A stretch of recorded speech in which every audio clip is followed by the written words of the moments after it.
দেখেছো, আমার একদম ভুল হয়ে গেছে। এই বিশেষ দিনটার কথা আমি কি করে ভুলে গেলাম? কি গো বিশেষ দিন? ও বাবা ঠাকুর, এটাও আমি কিছু বুঝলাম না। ও নাগেন দাদা, বলো না কিসের বিশেষ দিন? গৌমুখ্য একেবারে। ওরে শোন রে, ওই দিন হলো আমার বড় মার এই তারাপীঠ মন্দিরের প্রতিষ্ঠা দিবস, বুঝেছিস?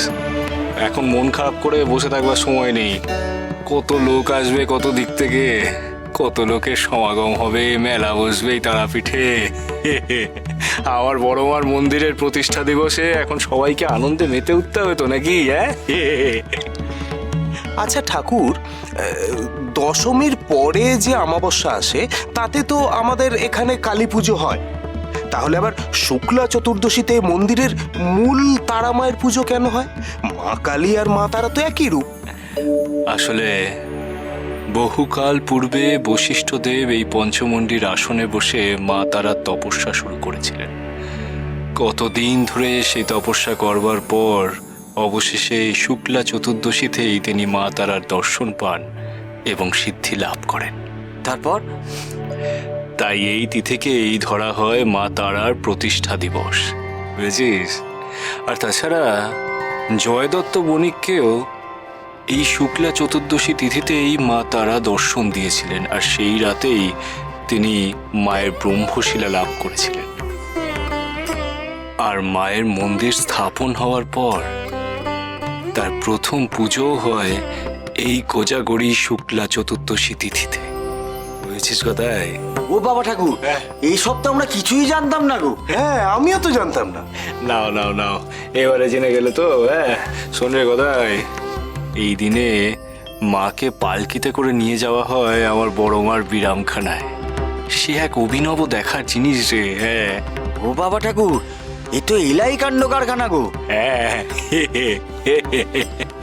জয় তারা, জয় তারা, জয় জয় তারা। পাগল ছেলে আমার। ওরে, তোকে কি আর নতুন করে বলতে হবে যে তুই আমায় কতটা ভালোবাসিস? তোর মন প্রাণ জুড়ে যে শুধুই আমি, তাকে আমি জানি না বামা? আমার জগৎ জুড়ে ছড়িয়ে থাকা অসংখ্য ভক্তদের মধ্যে বামাই যে সবচেয়ে আলাদা। ও স্থান সবার উপরে। ও আমার পরম প্রিয় পুত্র। আমায় ছাড়া ও একটা মুহূর্ত থাকতে পারে না। শুধুমাত্র আমার টানে ও নিজের মা বাবা পরিবার সকলকে ছেড়ে তারাপীঠে চলে এসেছে। তবে ডাকিনি, আমি আজ বড় খুশি। আমার মন্দির প্রতিষ্ঠা দিবস অন্যবারের মতো এবারও মহা ধুমধাম করে পালিত হবে। কত লোকজনের সমাগম হবে, কত আনন্দ উৎসব হবে। তাই দেবী? হ্যাঁ রে, এই উপলক্ষে আমি তারাপীঠে যাওয়ার সুযোগ পাবো। আমার প্রিয় পুত্রের হাতের পুজোও পাবো। দেবী, আপনি হলেন তারাপীঠের অধিষ্ঠাত্রী দেবী। আপনি ওখানে যাওয়ার জন্য বিশেষ সময়ের অপেক্ষা কেন করছেন? আপনার যখন খুশি আপনি তো তখনই ওখানে যেতে পারেন। আর বামদেব রোজই তো আপনার নিষ্ঠাভাবে পুজো করেন। জানি রে যোগিনী, জানি আমি। তবে এই দিনটি যে অন্য সকল দিনের চেয়ে একেবারেই আলাদা। এই দিন আমি বামার হাতের এক বিশেষ পুজো পাবো, যা অন্য দিনের থেকে একেবারেই আলাদা। আমি কত কাছ থেকে বামার মধুর কণ্ঠের গান শুনতে পাবো। সেই গান শুনে আমার মন প্রাণ একেবারে জুড়িয়ে যাবে। প্রিয় পুত্রের সঙ্গে কত কাছ থেকে আমি কথা বলতে পারবো, তাকে মন প্রাণ ভরে স্নেহ করতে পারবো। দেবী, আপনার এই বিশেষ দিনের জন্য এই বিশেষ ফুলের সাজ আপনি পরবেন না? নিশ্চয়ই পরবো যোগিনী।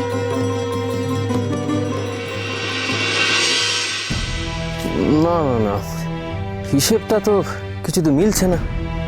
বড় কুমার যদিও বলছেন, কিন্তু আমার কেন জানি না মনে হচ্ছে ওই কাঁচা বাজারের খরচটা বড্ড বেশি হয়ে যাচ্ছে। তার উপর এতজন পান্ডাদের বেতন এইভাবে। জয় বামদেব ঠাকুরের জয়, জয় বামদেব ঠাকুরের জয়, জয় বামদেব ঠাকুরের জয়, জয় বামদেব ঠাকুরের জয়। চলো চলো সবাই, ঠাকুর নিশ্চয়ই এখনো পঞ্চমন্দির আসনেই বসে আছেন। উনার পায়ে পড়ে উনার কাছ থেকে আশীর্বাদ নিতে হবে। আজ তো মন্দিরে উনার সাথে দর্শনই হলো না। ঠিক বলেছিস, আমার মায়ের ব্যামোটা এমনভাবে সারিয়ে তুললো না, কোনো কবিরাজ বুদ্ধি কেউ কিছু করতে পারলো না, এই বামদেব ঠাকুরই করতে পারলো সব। জয় বামদেব ঠাকুরের জয়, জয় বামদেব ঠাকুরের জয়, জয় বামদেব ঠাকুরের জয়। চলো চলো, জয় বামদেব। উঠুন উঠুন উঠুন উঠুন। খুব দুঃখিত, আপনার লাগেনি তো? আসলে আমরা ভীষণ তাড়ায় আছি। আশ্চর্য লোকটা, তারা নিজেদের তাড়া আছে বলে একটা মানুষকে ঠেলে ফেলে দিয়ে চলে যাবেন। যান যান যান, আপনাদের যে দরকারি কাজ আছে যান যান, সেখানে যান যান। চলো চলো চলো চলো চলো। জয় বামদেব ঠাকুরের জয়, জয় বামদেব ঠাকুরের জয়। কি বিয়াক্কেলে লোকজন রে বাবা, বিমালুম একটা মানুষকে ধাক্কা মেরে ফেলে দিয়ে চলে গেল। তা কোথায় যাচ্ছে ওরা বামদেব ঠাকুরের জয়গান দিতে দিতে? নিশ্চয়ই মন্দিরে। না না না, কিন্তু ওইদিকে তো মন্দির নয়। ও, তার মানে বামদেব ঠাকুর নিশ্চয়ই এখন শ্মশানে বসে রয়েছে। সত্যি ভাবা যায় না, বামদেব ঠাকুর এমন ভাবে ওই গ্রামের মানুষগুলোকে বশ করেছে যে তারা বামদেব ঠাকুর বলতে পাগল। দেখতে হচ্ছে ব্যাপারখানা কি, একবার দেখতে হচ্ছে। তারা তারা তারা জয় বামদেব ঠাকুরের জয়, জয় বামদেব ঠাকুরের জয়, জয় বামদেব ঠাকুরের জয়, জয় বামদেব ঠাকুরের জয়, জয় বামদেব ঠাকুরের জয়, জয় বামদেব ঠাকুরের জয়। চুপ কর রে শালা, চুপ কর চুপ কর। ওরে জয়ধ্বনি যদি দিতে হয় তবে আমার নামে জয়ধ্বনি দিস না। জয়ধ্বনি দে মা তারার নামে, আমার বড় মার নামে রে। বল দেখি আমার সাথে বল, জয় মা তারার জয়, জয় মা তারার জয়।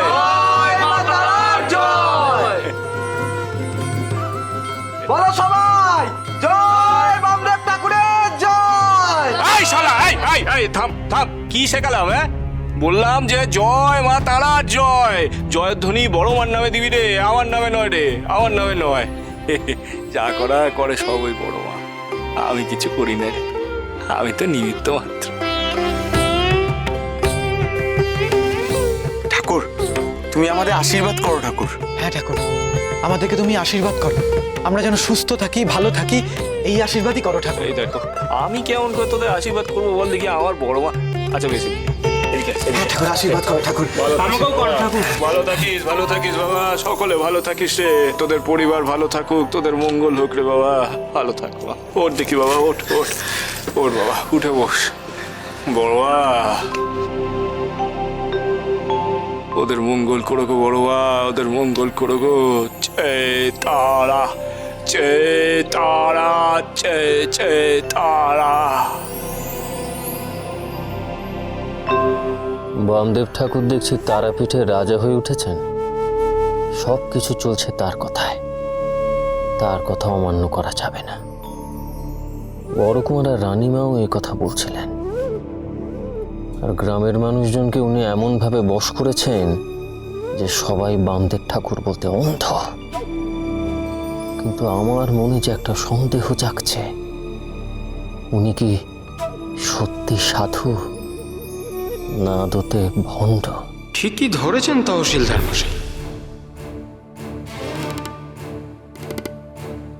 বামদেব ঠাকুরের সবটাই ভরম, উনি আসলে ভণ্ড, নিজের জাদু দেখিয়ে সবাইকে বশ করে রেখেছে। আমি ঠিকভাবে বলতে চাইনি, আমার এমনি মনে হলো তাই।